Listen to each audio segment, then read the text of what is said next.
할렐루야. 예수님의 이름으로 우리 새 첫 주일 예배죠? 네, 예수님의 이름으로 축복하고 환영합니다. 오늘 이제 사도행전 두 번째 시간인데요. 오늘의 주제는 바로 증인입니다. 증인. 그렇죠. 우리 하나님 나라의 증인들이라는 부제로 삼았는데 올해 2025년도 우리 표어도 이 사도행전 말씀입니다. 혹시 2002년 우리 25년도 표 사도행전 1장 8절 PPT에 있나요? 네. 우리 같이 올해 2025년도 우리 교회를 이끌어갈 말씀입니다. 표를 함께 외치고 오늘 말씀 시작하도록 하겠습니다. 시작. 오직 성령이 너에게 임하시면 너희가 권능을 받고 예루살렘과 온 유대와 사마리아 땅끝까지 이르러 내 증인이 되리라. 아멘. 아멘. 우리 본문 말씀입니다. 1절 8절 핵심적인 말씀인데 전체 본문을 오늘 같이 교독하고 시작하도록 하겠습니다. 제가 먼저 읽겠습니다. 그들이 모였을 때 예수께 여쭈어 이르되 주께서 이스라엘 나라를 회복하심이 이때니까 하니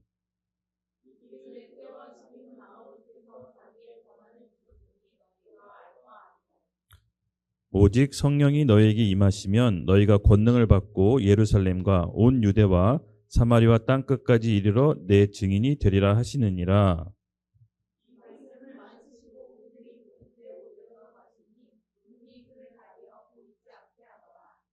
올라가실 때 제자들이 자세히 하늘을 쳐다보고 있는데 흰옷 입은 두 사람이 그들 곁에 서서 함께 읽겠습니다. 이르시되 갈릴리 사람들아 어찌하여 서서 하늘을 쳐다보느냐 너희 가운데서 하늘을 올려지신 이 예수는 하늘로 가심을 본 그대로 오시리라 하였느니라. 아멘. 아멘.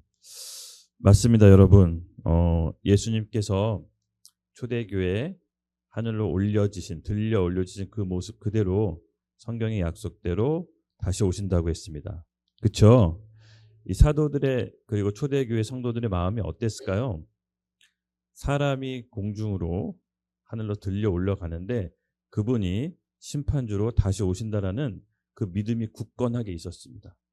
그래서 어떻게 보면 이 초대교회 성도들의 믿음이 단순히 그냥 들어서 관념적인 믿음이 아니라 실제로 하나님을 눈앞에서 보고 그분이 하늘로 올라가시고 다시 그분이 부활하시고 그렇죠? 그 모든 것들을 눈으로 경험한 아주 놀라운 세대가 바로 초대교회 성도들인 것입니다. 그래서 이 약속의 말씀이 오늘 우리 가운데 우리 교회, 우리 마지막 때를 살아가는 이 시대 모든 교회가 저는 이 약속의 말씀이 성취될 거라고 믿습니다. 지난 시간 우리 사도행전을 제가 이제 강의를 처음 시작하면서 세 가지 관점으로 이제 1년 동안 바라본다고 했죠. 예, 첫 번째는 초대교회의 메시지. 초대교회 성도들과 사도들은 도대체 어떤 메시지를 했는지 그 메시지를 관점으로 바라볼 거고 왜냐하면 그들이 했던 메시지가 결국 그들의 믿음입니다. 사람은 자기가 말하는 것이 자기 마음속에 있는 믿음의 근거를 막 얘기하는 거잖아요. 그렇죠? 그래서 우리는 그 초대교회 성도들의 메시지 지난 시간에 우리가 같이 한번 살펴봤었죠. 간략하게 어떤 메시지를 전했을까요? 하나님 나라와 주 예수에 관한 모든 것들을 담대하게 가르쳤다라고 나옵니다. 맞습니다. 이 초대교회 성도들의 메시지는 심플했습니다. 어려운 말이 아니라 정말 예수 그리스도의 피의 복음 그리고 이 땅에 도래할 하나님 나라 예수님께서 눈으로 보이신 그대로 이 땅에 오신다 그 확고한 믿음으로 그들의 삶도 단순했습니다. 오늘 우리가 이 초대교회 성도들의 메시지와 믿음이 우리 가운데 다시 불일 듯 일어나기를 예수님의 이름으로 축복합니다. 그리고 둘째, 초대교회 성령의 역사. 여러분 요엘 선지자가 허락하신 이른비 성령이 초대교회 마가다락방 오순절날 임했죠. 저는 그 성령의 역사가 오늘 우리에게도 동일하게 역사한다고 믿습니다. 그래서 여러분 성령의 역사를 사모하십시오. 예, 성령님께서는요 그의 자녀 하나님의 자녀 또 성령의 역사를 구하는 자들에게 부어주신다고 약속하셨습니다. 그리고 셋째 초대교회의 종말론적 신앙관 아까도 얘기했지만 결국은 예수님이 다시 오신다. 그 믿음으로 환난과 어려움을 극복해낸 겁니다. 이 마지막 때 하나님께서 늦은 비 성령으로 부흥을 허락하신다 그랬잖아요. 결국 여러분 부흥은요. 환난을 통과할 수 있도록 우리에게 허락하시는 하나님의 축복인 것입니다. 어릴 적에 사랑 많이 받아본 사람이 커서 환난과 어려움을 잘 극복할 수 있다라고 합니다. 결국 이 마지막 때 부어질 부흥은요, 환난을 통과하기 위한 하나님께서 주시는, 교회에 주시는 선물인 것입니다. 예, 여러분, 성령의 능력과 부흥 없이는 환난을 통과하기가 어렵습니다. 그렇죠? 그렇다고 해서 모두에게 아무에게나 부어주신 게 아니라 준비되어 있어야 됩니다. 준비되어 있어야 돼요.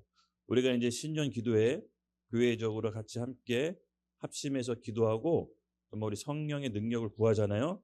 근데요, 어떤 단 한 번의 이벤트로 이것이 뚝딱 부어지는 무슨 선물 같은 그런 게 아닙니다. 제가 기도하고 감지했을 때 그 성령의 능력을 받을 만한 그릇이 우리 교회 가운데 준비가 돼 있다는 감동이 있었어요. 예, 그래서 그 그릇이 있어야 성령의 기름을 담을 수 있잖아요. 결국 열처녀의 메시지는 뭡니까? 슬기로운 다섯처녀는 그릇과 기름을 준비했다고 했어요. 예, 그릇이 있어야 성령의 기름이 부어질 수가 있는 거예요. 저는 우리 교회가 그 그릇이 준비되어 있다라고 이게 마음에 느껴져요. 그래서 여러분, 성령의 기름 부음을 받을 수 있도록 그 신년 기도회를 잘 참석하셔야 됩니다. 그렇죠? 어떤 무슨 반짝 이벤트로 갑자기 없던 능력이 생긴다, 그게 아니라 우리에게 그릇이 준비됐다는 감동이 있어요. 그래서 우리가 잘 참석하시기 바랍니다. 아멘. 그래서 여러분, 우리가 이 초대교회 성도들의 믿음을 오늘 1년 동안 계속해서 우리가 잘 살펴볼 건데, 맞습니다. 전반적으로 우리 차도교회, 그 초대교회 성도들의 모습과 삶의 양식, 그리고 그들이 우리에게 전하려고 하는 메시지, 오늘 우리가 교회를 살면서 우리가 YDP 하나교회가 하나님께서 이 사도행전을 올해 첫 해로 주시는 이유가 있을 겁니다. 결국 그들을 통해서 전수받고자 하는 믿음과 삶의 양식과 방식을 우리가 전수받아야 됩니다. 그렇죠? 저는 올해 우리에게 꼭 필요한 말씀을 주셨다라고 믿습니다. 사도행전 28장 31절에 사도들의 메시지였습니다. 하나님 나라를 전파하며 주 예수 그리스도의 모든 것을 담대하게 거침없이라는 표현이 들어갑니다. 가르쳤더라. 예, 그들은 자기가 믿고 있는 복음, 믿음에 대한 확신이 있었습니다. 여러분, 우리에게도 이 확신이 올해 담대하게 임하기를 예수님의 이름으로 축복합니다. 네. 그래서 오늘도 이제 두 번째 시간이지만 약간 좀 사도행전의 개요 부분을 계속해서 좀 살펴볼게요. 먼저 우리 사도행전의 저자가 누구죠? 네, 누가입니다. 누가는 또 누가복음의 저자입니다. 그렇죠? 그래서 누가복음 내용하고 사도행전하고 사실 여러분 이어져요. 그러니까 성경은 약간 좀 이렇게 사복음서 이렇게 나눠져 있고 이렇게 좀 어떻게 보면 나눠져 있잖아요, 카테고리. 근데 누가복음의 끝 부분과 예수님께서 하늘로 올라가신 그 말씀하시고 올라가신 거랑 또 사도행전 처음 시작이라 이렇게 연결돼요. 나중에 같이 한번 연결돼서 읽어보세요. 소위 말해서 이제 누가복음과 사도행전을 누가행전이라고도 얘기하기도 해요. 서로 이렇게 일치가 됩니다. 근데 이 누가라는 사람은요, 여러분 잘 아시다시피 의사였죠. 네, 예수님의 12제자는 아니었지만 초대교회 확장과 그 초대교회 사도들을 어떻게 보면 옆에서 잘 서포트하고 비서 역할을 잘 했습니다. 그래서 초대교회에 굉장히 중추적인 역할을 해냅니다. 누가는요, 알다시피 이제 딱 성경에 나와 있지는 않는데 이 베드로의 비서였다라고 추정이 돼요. 왜냐하면 누가복음 여러분 보면요, 1장부터 12장까지 사도행전을 누가가 베드로의 사역에 포커스를 맞춰서 꽤 긴 분량을 베드로 사역에 이제 저술을 해요. 그는 이제 약간 지필자였고 또 저술가였어요. 그리고 의사였고요. 굉장히 꼼꼼한 성격이고 논리 정연하고 어떻게 보면 좀 디테일한 성격이 있습니다. 그래서 그는 어떻게 보면 베드로가 하는 사역들을 옆에서 잘 서포트해주고 또 도와주고 이런 역할을 했을 거라고 추정이 돼요. 그리고 훗날 그들은 여러분 알다시피 바울의 동역자로서 이제 활동합니다. 바울은 그를 이렇게 얘기합니다. 그는 사랑받을 의사요. 그러니까 바울이 누가를 굉장히 아꼈어요. 누가의 어떻게 보면 성품이 충성스럽고 한 일을 맡기면 끝까지 충성되게 도왔습니다. 그래서 바울이 누가를 굉장히 또 아꼈고 또 옆에 함께 동역자로서 굉장히 신뢰하고 있다는 게 느껴집니다. 어떻게 보면 이 누가의 이런 성격이 초대교회 확장과 또 복음 전파에 지대한 또 영향을 미쳤을 거라고 학자들은 얘기합니다. 그래서 이런 논리적인 성향, 또 체계적인 성향이 어떻게 보면 사복음서 중에 누가복음에 잘 나타나 있어요. 누가복음의 특징은요, 예수님의 행적을 디테일하게 좀 적어놨어요. 사도행전 여러분 이제 읽어보시면 알겠지만 한 사건을 굉장히 디테일하게 이제 적어놨습니다. 그의 어떻게 보면 성향인 거죠. 그래서 누가복음과 사도행전을 시간을 되실 때 같이 연결해서 보십시오. 예수님이 십자가에서 죽고 부활하시고 승천한 전과 후가 연결돼서 자연스럽게 이어진다는 것을 느낄 수 있을 것입니다. 네. 그래서 오늘은 이 사도행전의 두 번째 시간을 누가가 집필한 사도행전을 두 번째 시간을 한번 살펴보도록 하겠습니다. 오늘 주제가 무엇인지요? 증인입니다. 부제로는 하나님 나라의 증인들 이렇게 정의했는데 여러분 신약시대 예수님께서 우리에게 주신 새로운 계명과 명령이 있습니다. 잘 아시다시피 새 계명은 무엇이죠? 서로 사랑하라. 이것이 이제 새 계명이고요. 그렇다면 명령이 있습니다. 지상 명령. 네, 내 증인이 되라. 그래서 새 계명과 지상 명령을 우리에게 주셨는데 이 지상 명령은 말 그대로 명령입니다. 예수님 믿는 사람들은 해도 되고 안 해도 되가 아니라 예수님이 우리 주인으로서 우리에게 명령하신 것입니다. 그래서 어찌 보면 초대교회의 사도들과 성도들은요, 이 증인의 삶을 충실히 다하고 살고 갔습니다. 예, 그렇습니다, 여러분. 예수님 믿는다라는 것은 예수님의 증인으로서의 삶을 살아가는 것입니다. 여러분 안에 그 믿음이 있으십니까? 네. 여러분 안에 우리가 아직 잘 그런 개념이 없었다면 올해 사도행전을 통해서 내 아이덴티티가 결국 예수님의 증인으로서의 삶이구나. 이걸 다시 한번 장착하시기 바랍니다. 왜냐하면 예수 믿는다라는 것은 증인이 될 수밖에 없는 것입니다. 이 초대교회 이 성도들의 고백이 그랬어요. 내가 보고 들은 것들을 전하거나 말하지 않거나 견딜 수가 없다라고. 그렇죠? 예수 그리스도를 성전에 있거나 집에 있거나 가르치기와 전도하기를 그치지 않았다고 합니다. 결국 예수 믿는다는 것은 그 예수 그리스도의 복음을 증거하는 증인의 삶이 됐다라는 아이덴티티가 우리에게 장착되는 것입니다. 그래서 여러분 오늘 올해 증인이란 말 이걸 잘 간직하십시오. 우리는 예수님의 증인인 것입니다. 6절 7절 제가 읽겠습니다.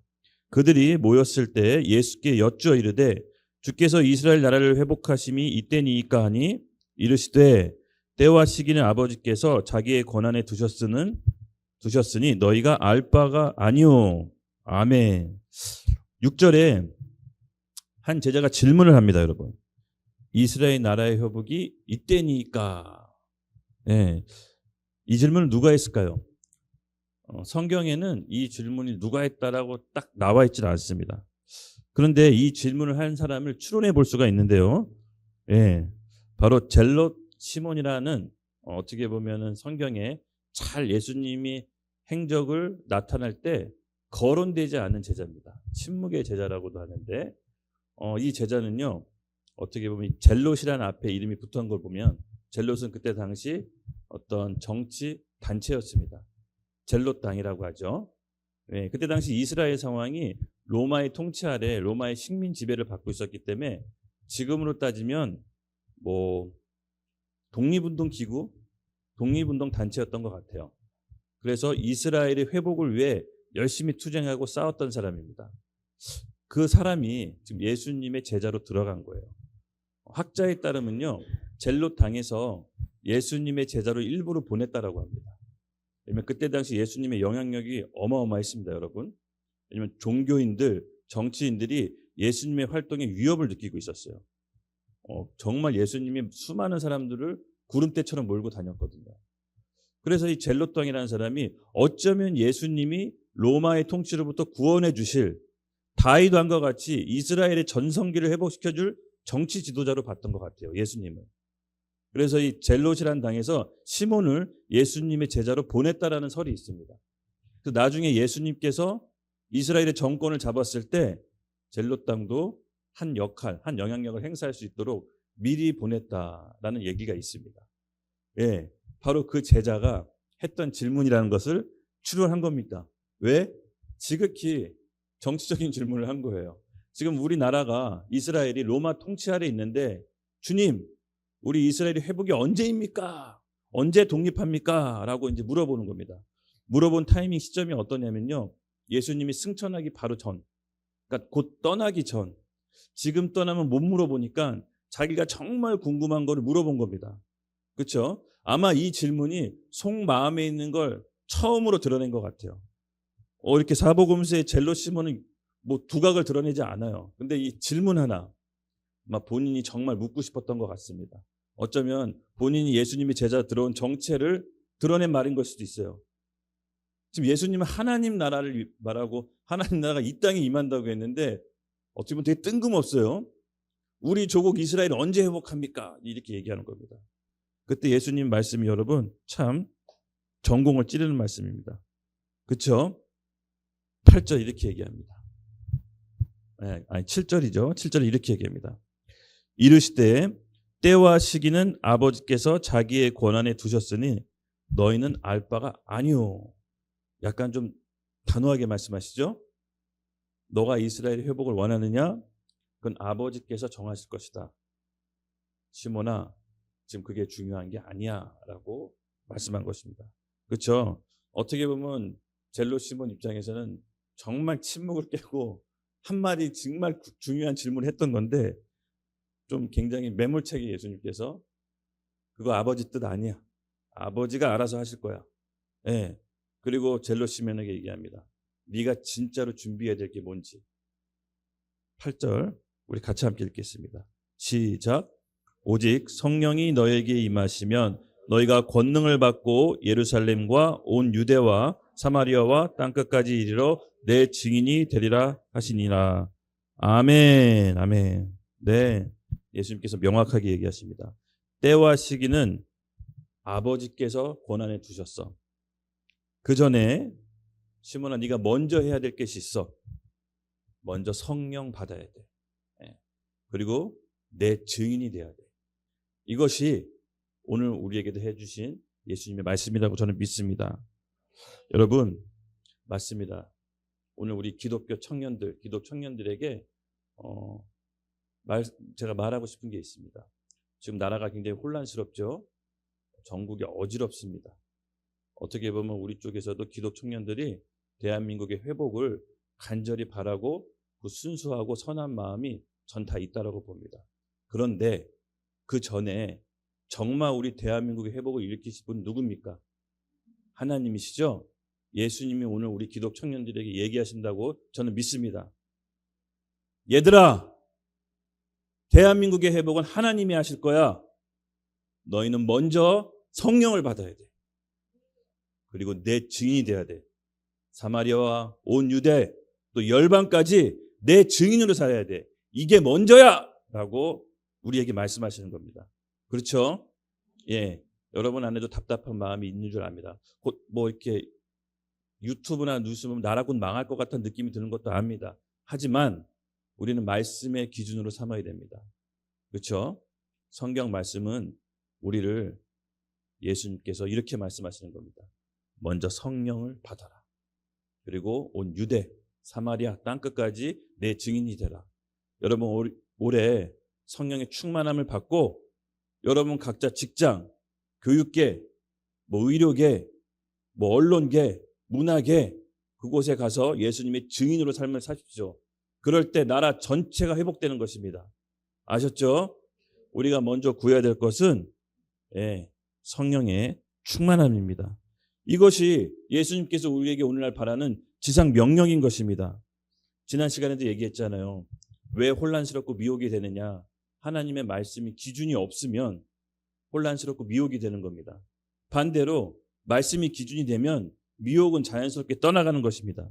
그렇죠? 그래서 우리가 오늘 신년 기도회가 이제 다음 주에 바로 있을 텐데 약속된 성령을 우리가 받기를 구합시다. 만약 이게 되지 않은 상태에서 내 자신감, 또 내 마음에 있는 억울함, 분노, 혈기로 뭔가 일을 추진하려고 했다가 많은 경우 넘어지고 다치고 또 실패하는 경우를 많이 봅니다. 대표적인 사람이 누구였죠? 모세 있잖아요. 모세. 이집트 왕이었을 때 자기의 힘과 능력으로 자기 동족이 노예 삼는 것을 보고 못 견뎠잖아요. 그래서 마음에 분노가 치밀어 가지고 어떻게 했습니까? 애굽 사람을 죽였습니다. 그리고 40년 동안 광야 생활로 들어갑니다. 이게 하나님 나라의 원리예요. 여러분, 혈기로 하는 것이 아닙니다. 내 지식과 힘으로 하는 것이 아닙니다. 성령의 능력으로 하는 것입니다. 먼저 준비가 되어 있어야 돼요. 성령을 받을 그릇이 준비되어 있어야 돼요. 매일매일 하나님 앞에 말씀으로 조명받고 살아가는 삶이 여러분 어떻게 보면 별거 아닌 것 같고 단순해 보이지만 그 우리의 성령을 받을 수 있는 그릇을 준비하는 거예요. 그렇죠? 우리 2025년도 성경 말씀 통독으로 함께 말씀을 받고 또 이렇게 자기가 감동받은 글을 올리잖아요. 그렇죠? 조금 어렵지만 계속해서 해보세요. 중간에 또 포기했다라고 해서 그냥 딱 접어들지 말고 계속해서 해보세요. 한두 번 못하더라도 그 다음날 하면 됩니다. 중요한 것은 그릇은 갑자기 만들어지는 게 아닙니다. 평소에 우리 삶을 통해서 하나님께서 우리에게 주시는 말씀을 듣고 순종하는 삶을 통해서 그릇이 조금 저는 넓혀진다라고 믿습니다. 그래서 우리가 오늘 약속된 성령을 2025년도 반드시 받아내야 됩니다. 여기서 말하는 성령이 너에게 임하시면, 여러분 구체적으로 성령이 임하신다는 게 무슨 말입니까? 성령이 임하면 어떤 일이 납니까? 없던 능력이 반짝 생깁니까? 힘이 불끈불끈 솟아나나요? 물론 그런 부분도 없지 않아 있습니다. 근데 이 성령이 임하시면, 예수님이 말한 성령은 어떤 겁니까? 성령님은 하나님이십니다. 그렇죠? 우리 성부 하나님, 성자 하나님, 그리고 성령 하나님. 성령님은 어떤 기나 에너지의 흐름 이런 것이 아니라 바로 하나님인 것입니다. 여러분, 이 하나님 앞에 그 하나님이 우리 가운데 임하셨다. 그러면 어떤 일이 벌어질까요? 예수님께서 이렇게 말씀하십니다. 내가 너에게 실상을 말하노니 그가 오시면, 보혜사 그분이 너에게 오시면 죄에 대해, 의에 대해, 심판에 대해 깨닫게 하신다고 합니다. 여러분, 성령이 오신다라는 것은요, 우리 가운데 있는 죄악, 또 의가 뭔지, 또 심판이 뭔지 깨닫게 되는 것입니다. 그래서 성령이 우리 가운데 임하신다는 것부터 여러분 먼저 구하십시오. 구해야 됩니다. 그래서 임하면 우리 내면에 어떤 일이 일어납니까? 회개가 일어납니다. 회개. 죄에 대해서 깨달음이 일어나고 거기에 대한 회개가 일어납니다. 여러분, 죄가 뭡니까? 죄. 일반적으로 우리 윤리 도덕적으로 사회적 지탄받을 만한 행위도 물론 죄지만, 그렇죠? 법률을 어긴 것 죄지만, 여기서 말하는 진짜 근본적인 죄가 예수님이 말하고 있습니다.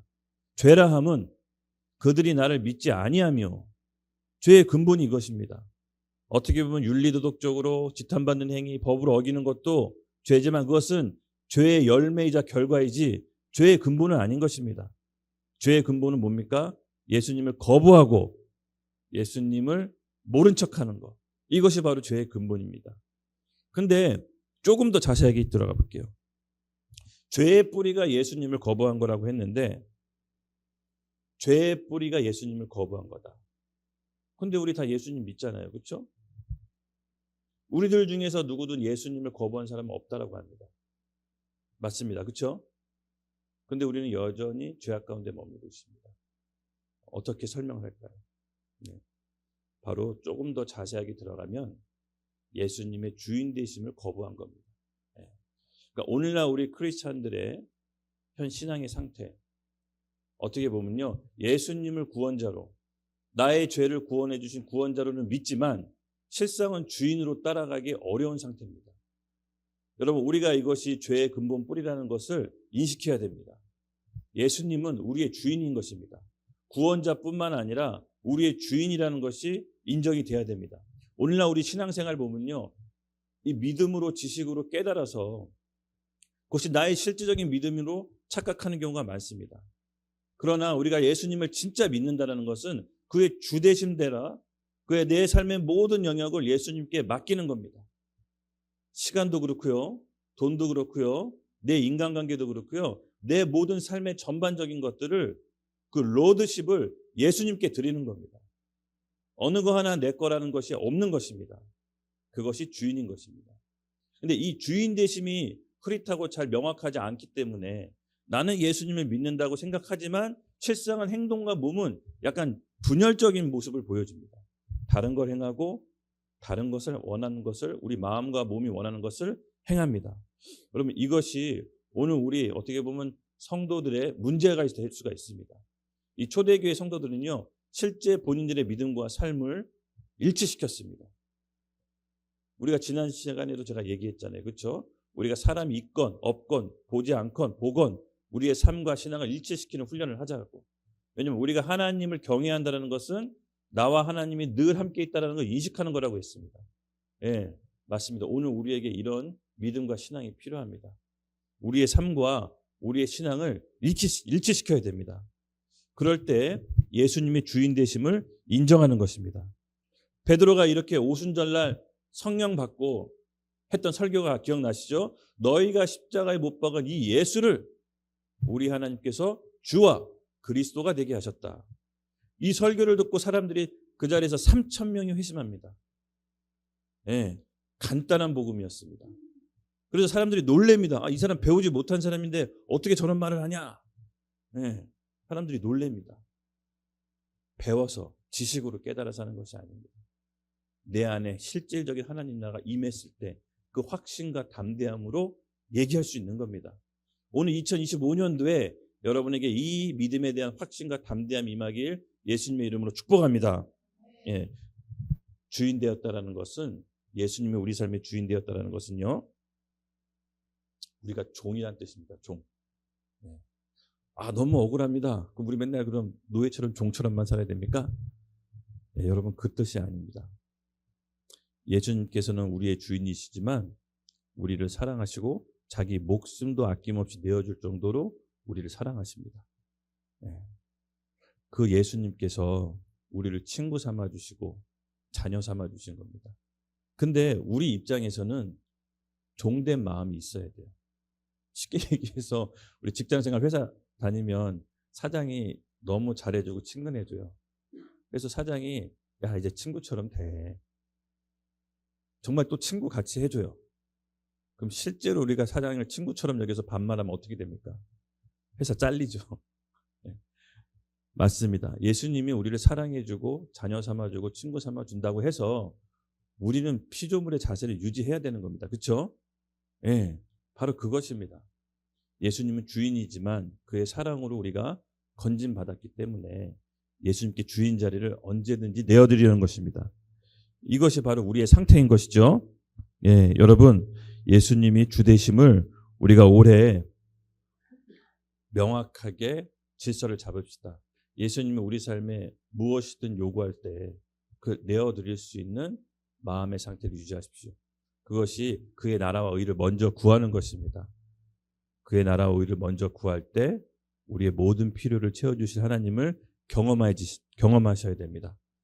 지식으로 깨닫는 게 아니라 실제 경험하셔서 하나님이 어떤 분인지를 우리가 체험으로 알길 예수님의 이름으로 축복합니다. 저는 어떻게 보면요, 지금 이 현 시대, 지금 이 어떻게 보면 신앙의 풍조라고나 할까요? 약간 은혜의 중독 시대인 것 같아요. 은혜의 중독 시대. 무슨 말이냐? 은혜를 너무 쉽게 받으려고 해요. 쉽게 은혜를 받고 더 나아가려고 하지 않아요. 여러분 여기 뭐 영상이나 유튜브에 너무 좋은 말씀들 많잖아요. 그렇죠? 그리고 어떤 컨퍼런스 집회, 어떤 좋은 성령 집회들도 많습니다. 근데 물론 말씀을 통해서 은혜 받고 어떤 집회를 통해서 은혜 받는 것도 저도 은혜를 많이 받습니다. 좋아합니다. 근데 그것만 해서는 안 됩니다. 이게 어떻게 보면은 우리를 더 나아가지 못하게 하는 방해가 될 수도 있어요. 여러분 은혜는요, 그 은혜만 그 이면에 어떤 게 있습니까? 죄에 대한 처절한 깨달음이 있어야 그 은혜가 은혜됨을 알 수 있는 겁니다. 그래서 어떤 말씀을 듣거나 어떤 집회에서 뭔가 일시적으로 은혜 받는 거, 그게 은혜가 아니라는 얘기는 아니지만 그것만 추구해서는 안 된다는 겁니다. 은혜를 너무 쉽게 받으려고 하는 우리의 태도가 잘못됐다는 겁니다. 은혜는요, 죄가 더한 곳에 은혜가 더 깊다라고, 은혜를 진짜 은혜됨을 알기 위해서는 철저하게 깨지고 부서지고 내 안에 있는 정말 완악한 죄악을 대면했을 때 하나님의 은혜가 은혜되는 줄 아는 것입니다. 그렇죠? 그래서 어떻게 보면 어떤 쉽게 은혜 받으려고 하는 우리 태도, 그리고 우리 신앙적인 자세가 들을 때는 은혜가 되지만 그것이 어떻게 보면 약간 마약처럼 그것만 또 찾고 또 찾고 찾고 찾고 그렇게 은혜 받으려고 찾는 것은 하나님의 은혜를 극히 제한하는 겁니다. 결국은 하나님 우리의 은혜 주실 때는요, 우리 생각, 우리 감정, 우리 고정관념이 깨지고 부서지는 과정을 겪게 하는데 그 과정을 통과한 사람들이 주의 은혜를 진짜 깨닫게 되는 겁니다. 이 사람의 우리 마음이 얼마나 완악하냐면요, 제가 예를 들어서 얘기해 볼게요. 어떤 사람이 여러분 각자를 굉장히 좋아한다고 생각해 봅시다. 늘 좋아하고 쫓아다녀요. 예, 너무 좋을 것 같죠? 근데 사람은 완악해서 자기를 그렇게 한결같이 사랑해주고 좋아해주는 사람을 덥석 사랑하지 않습니다. 사람은요, 악용합니다. 그 사람은 어차피 날 좋아하기 때문에 내가 다른 사람을 만나보고 다른 사람을 경험해보고 다른 사람을 함께 해보고 정 안 되면 그 사람을 만나는 게 우리 인간의 본성인 것입니다. 여러분, 그게 성경 얘기예요. 그게 이스라엘 백성과 하나님의 얘기예요. 하나님은 이스라엘 백성을 한결같이 사랑합니다. 그렇죠? 근데 이스라엘 백성이 그 하나님의 사랑을 알아주던가요? 우리 호세아 선지자 얘기 들어보잖아요. 예.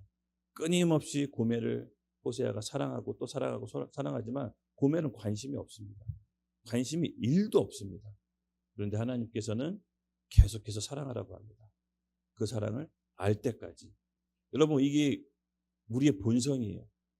누군가가 우리를 한결같이 끊임없이 사랑해주면 그 사랑이 고마운 게 아니라 내가 내 원하는 사랑을 찾아보고 없으면 그때서야 망해야 그 사랑을 찾아갑니다. 그리고 그게 진짜 사랑인지 세월 다 보내고 시간 다 보내고 나이 먹고 늙어서 깨닫게 되는 겁니다. 그렇게 깨달은 것도 감사한 거지만 하나님께서는 우리에게 늘 그렇게 한결같은 사랑을 부어주시는 겁니다. 저는 그래서 여러분, 우리 다 예수님 믿잖아요. 여러분, 예수님 믿는 게 뭐예요? 저는 약간 불신자였잖아요. 28살 때 예수님 믿었잖아요. 그래서 저는 약간 불신자의 관점으로 볼 수가 있어요. 처음부터 예수 믿은 게 아니었기 때문에. 그래서 예수 믿는다는 건 저한테는 완전히 망해야 믿는 거였어요. 저는 예수 믿는 사람들이 이해 안 됐어요. 교회 와서 예배하고 봉사하고 헌금 돈까지 내? 저 사람들 제정신이야? 이런 마음이 저한테 있었어요. 와, 근데요, 제가 그렇게 될 줄 몰랐어요. 제가 교회에서 교회 하게 될 줄 꿈에도 몰랐어요. 네. 근데 제가 예수님 만난 건 하나였어요. 다 망했을 때 예수님 붙잡았어요. 그 전까지는 내가 기회가 있다고 생각했어요. 나에게 희망이 있다고 생각했어요. 내 힘과 의지가 있다라고 생각했어요. 근데 이런 일도 없다라고 결국은 내 상황과 인생 가운데 하나님께서 몰아가시니까 그때서야 마지못하게 예수님께 갔어요. 완전 무장하자고. 내 안에 답이 없다. 여러분, 사람이 예수님 맨정신으로 그냥 믿을 것 같아요? 완전히 망해야 믿어요. 그래서 교회에서 저는 이렇게 사람들 보면은 저 사람 진짜 믿어서 믿는 걸까? 아닐 수도 있는데 완전히 망하지 않으면 예수님 안 붙잡을 텐데. 사람은 생각보다 굉장히 완악합니다. 제가 제 인생이 실패였고 제가 병들었고 저에게 소망이 없다라고, 제가 이 세상에 경쟁력이 없다라고 깨달았을 때 그렇게 예수님을 갔는데 제가 면목이 없잖아요. 그렇죠? 알잖아요. 제가 어릴 적부터 우리 형과 친구들이 계속해서 저 예수님 믿도록 전도했다는 거. 제가 거부했다니까요. 그 거부한 정도가 아니라 핍박했어요. 너희들이 연약해서 자기 힘으로 살 생각 안 하고 왜 있지도 않은 신을 만들어서 그 사람을 닦고 전도하냐. 이렇게 제가 막 뭐라고 타박했거든요. 근데 그렇게 말한 내가 예수님 믿으러 갔을 때는 제가 진짜 면목이 없었어요. 제 삶과 제가 말한 걸 전부 다 부정하고 가야 되는 거였기 때문에 제가 지금 막 되게 수치스럽고 그랬어. 근데 한편으로는 제가 제 안에 답이 없었고 제가 제 힘으로 살 자신이 없었어요.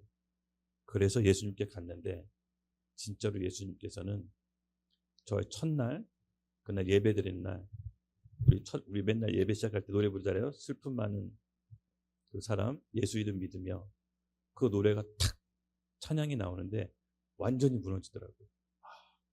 내가 올 곳에 왔구나 드디어. 근데 이 예수님의 사랑이 그때 느껴지기 시작했어요. 제가 어릴 적에 납치당할 때 저희 어릴 적에 납치당한 적이 있었거든요. 모르는 사람이 차에 태워져서 그때 풀려난 것. 그리고 내가 계단에서 뒤로 굴러 떨어졌는데 몸이 하나도 안 다친 것. 그리고 수능 보기 얼마 전에 고등학교 졸업하고 버스에 치일 뻔한 거.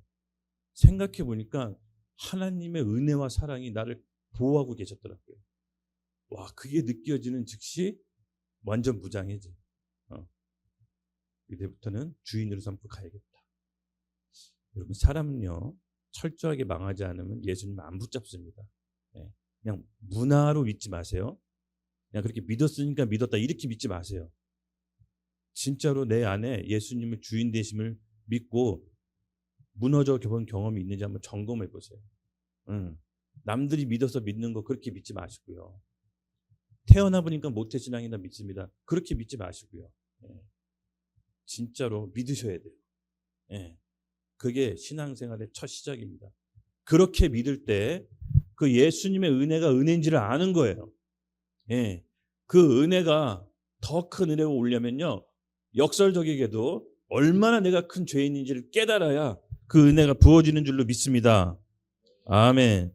그래서 올해 2025년도에는요 성령을 받기 전에 먼저 내가 세상에서 어떤 일을 하기 전에 먼저 이 세상을 비판하기 전에 정부를 비판하기 전에 교회를 비판하기 전에 자기가 먼저 얼마나 큰 죄인이었다는 것을 깨닫고 그 은혜 가운데 성령이 임하기를 구하셔야 됩니다. 이게 먼저 오늘 우리 예수님께 해주시는 메시지인 것입니다. 아셨죠? 시몬아, 그거 네가 걱정할 거 아니야. 이스라엘 회복 아버지께서 하실 거야. 너는 먼저 내 증인이 돼야 돼. 이게 내가 할 일이야. 아멘. 오늘 우리가 그 일을 하기 위해서, 증인된 일을 하기 위해서 예수님의 사랑이 먼저 진실로 깨닫기를 예수님의 이름으로 축복합니다. 네, 맞습니다, 여러분.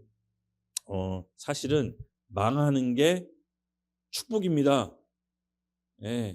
자기에게 일말의 기회가 있고 자기의 일말의 희망이 있다라고 하면요, 예수님 절대로 붙잡지 않습니다.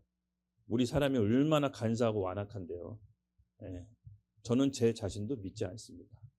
오직 제 안에 있는 그리스도만 믿습니다. 우리가 올해 신앙의 기초를 여러분 다시 세웁시다. 로마서하고 사도행전을 같이 하고 있잖아요. 금요일날 로마서를 통해 하나님의 말씀으로 신앙의 기초를 다시 세우고, 그리고 이 말씀의 기초 가운데 세워진 신앙을 어떻게 살아야 되는지 주일날 사도행전을 통해서 배워가는 것입니다. 저는 하나님이 특별히 우리 교회에 은혜를 주신다라고 지금 믿습니다. 그래서 여러분, 은혜를 너무 쉽게 얻으려고 하지 마시고요. 은혜를 너무 쉽게 얻으려고 막 쫓아다니지 마시고요.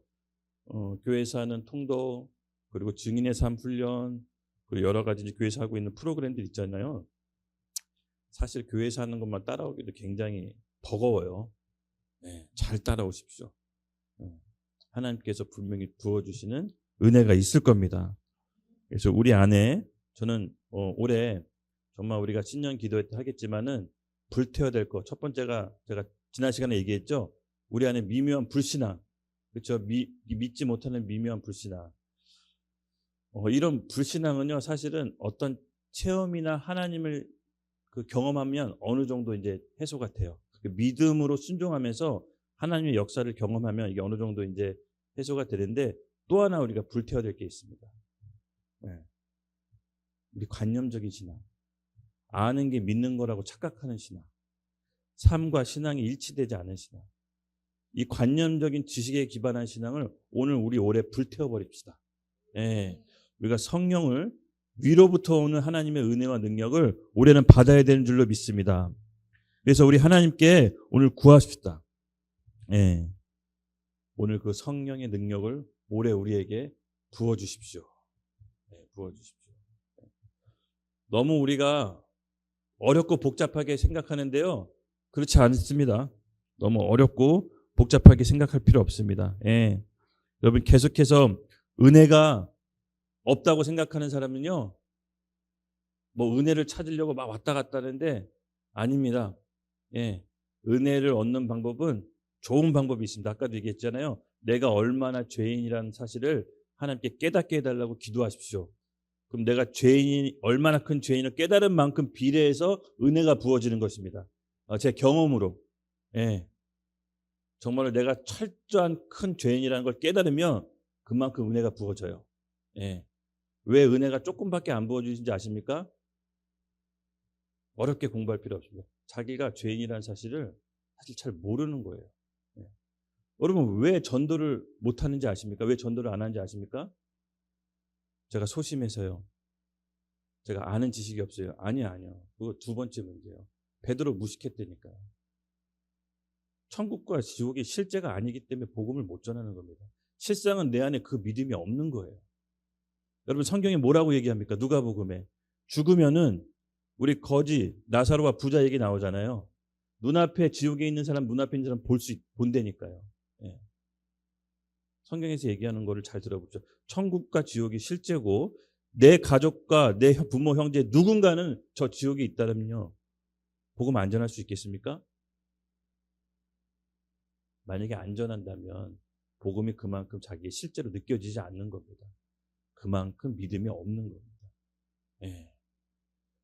똑같습니다, 여러분. 믿음은 정말로 거짓말하지 않습니다. 여러 가지 우리가 제가 능력이 없어요, 은혜가 없어서 못 전해요. 아닙니다. 이게 진짜로 실제로 믿어지면요 전할 수밖에 없습니다. 여러분 맛집에서 음식 먹으면 다른 사람 소개해서 붙잡고 데리고 가잖아요. 그렇죠? 왜 그렇게 합니까? 이 음식이 맛있다는 믿음이 있잖아요. 마찬가지입니다. 하나님 나라에 대한 실제와 복음에 대한 확실한 믿음이 있으면 안전할 수가 없는 것입니다. 그렇죠? 네, 오늘 우리에게 정말 하루에 지식 위주의 신앙생활, 관념적인 신앙생활이 예수 그리스도의 이름으로 모두 다 불태워지기를 예수님의 이름으로 축복합니다. 나는 열정이 없고 뜨뜻미지근합니다. 그런 분 계십니까?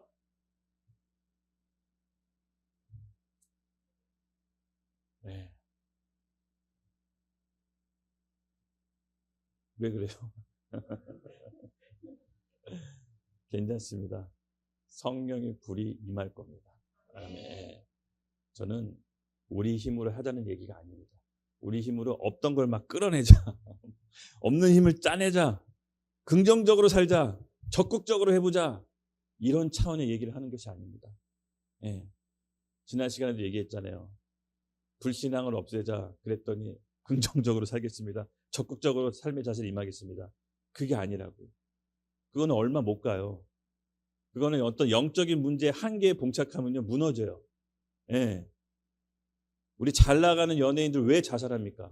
남부럽지 않게 세상에 높은 자리에 있는 사람들 왜 자살합니까? 영적인 문제 오면 그 긍정적인 마음과 적극적인 삶의 태도로 해결할 수 없는 문제가 있는 것입니다. 그렇죠? 예, 우리는 위로부터 오는 능력을 받아야 됩니다. 이제는 내 힘과 내 뜻과 내 의지, 내 힘으로 하는 것이 아니라 위로부터 오는 성령의 능력을 2025년도 받기를 예수님의 이름 축복합니다. 결국은 이 사도행전의 포인트는 뭐냐? 준비된 그룹에게, 준비된 마가다락방 소수의 그룹 120명에게 성령이 어느 날 호연히 임해서 그들이 전에 할 수 없었던 것들을 시도하게 되고요. 전에 할 수 없었던 것들을 결단하게 되고 전에 할 수 없던 그런 도전들을 하게 됩니다. 이것이 사람의 긍정적인 마인드로 하는 것이 아니라 위로부터 오는 성령의 능력을 받아야 되는 것입니다. 위로부터 오는 성령의 능력은 한계가 없는 것입니다. 아멘. 그래서 오늘 우리는 좋은 기회를 맞이했습니다. 우리 교회는 정말 하나님께서 복을 주실 거고 어떻게 보면 그 길로 지금 가고 있는 것입니다. 여러분 감지되시죠? 네, 그래서 우리가 올해 두 가지 없애자고 했죠. 미묘한 불신앙, 관념적인 신앙생활, 내가 아는 것이 믿었다고 생각한 것들, 예수님을 제대로 만납시다. 그리고 하나님께서 주시는 성령의 능력을 우리가 사모하며 받기를 예수님의 이름으로 축복합니다. 오직 너희에게 성령이 임하시면 너희가 권능을 받고 예루살렘과 온 유대와 사마리아 땅 끝까지 이르러 내 증인이 되리라. 오늘 우리 교회 가운데 이 말씀이 성취될 것을 예수님의 이름으로 축복합니다.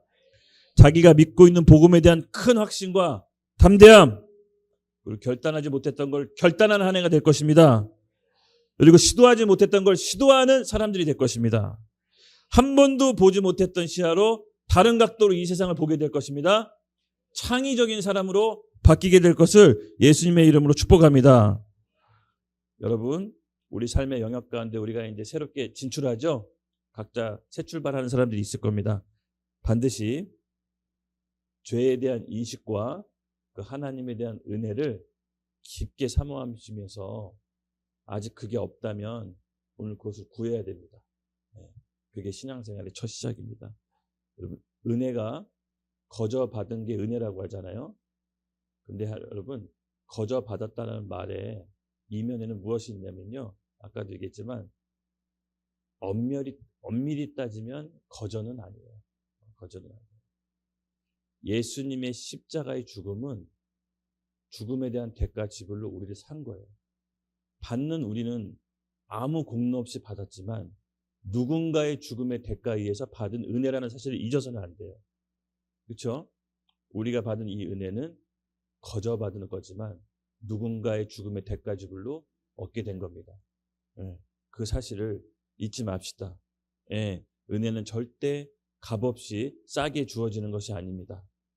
우리가 하나님 앞에서 이것을 분명히 합시다.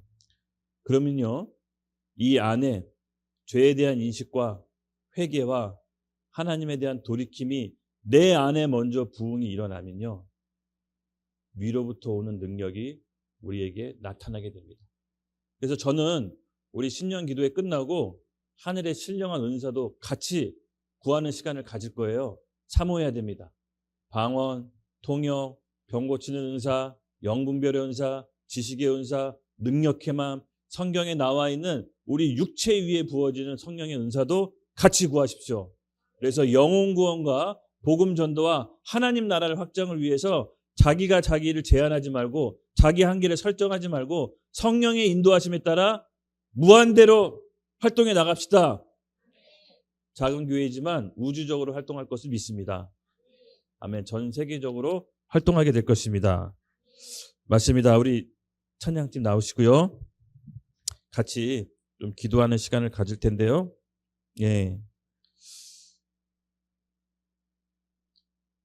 사도들이 이렇게 증인의 삶을 살았을 때 여러분 어떤 삶의 결말을 맺었을까요?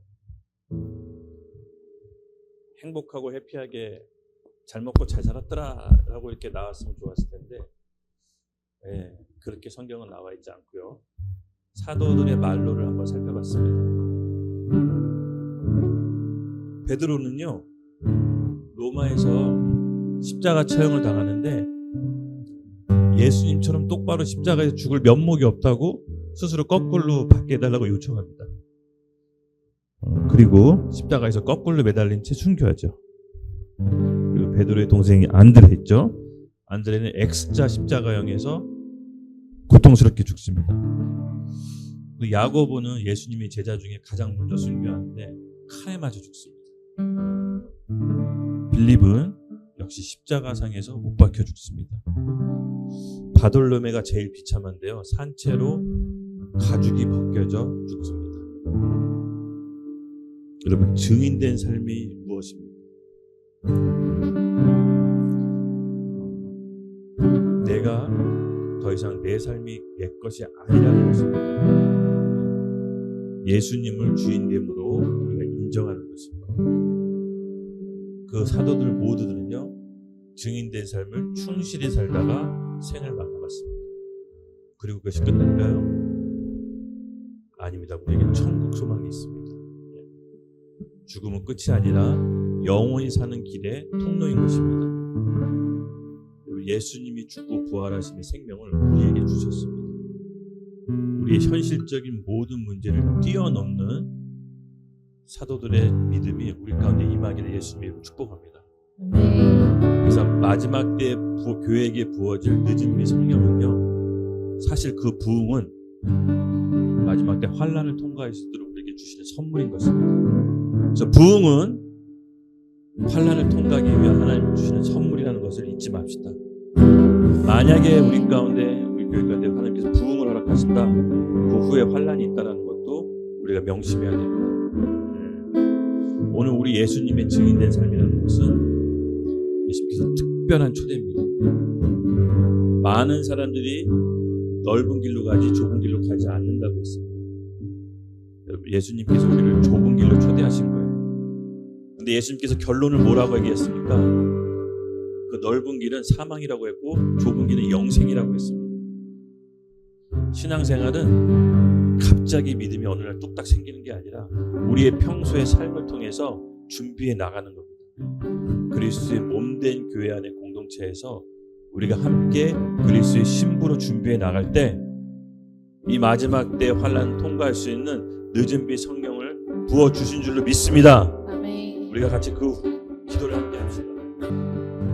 하나님 아버지, 저희 교회 가운데 은혜의 때를 허락하여 주시옵소서. 저희 마음 가운데 은혜의 때를 허락하여 주시옵소서. 여기 준비되어 있는 영혼들이 있사오니 우리 예수 그리스도의 약속의 말씀대로 성령의 권능을 받게 하여 주시고, 또 그렇게 받은 성령의 권능 따라 우리가 각자 있는 직장, 가정 가운데 주의 증인으로 살 수 있도록 아낌없이 주의 성령의 은사를 부어주시옵소서. 마지막 때를 살아가는 우리 성도들에게 성령의 충만함이 임할지어다. 우리 능력으로, 우리 힘으로 사는 것이 아니라 2025년도에는 위로부터 오는 성령의 권능을 받아 하나님의 예수님의 증인으로 삶을 살 수 있도록 아무런 부족함 없이 기름 부어주시고 채워주시옵소서. 감사합니다. 예수님의 이름으로 기도드렸습니다.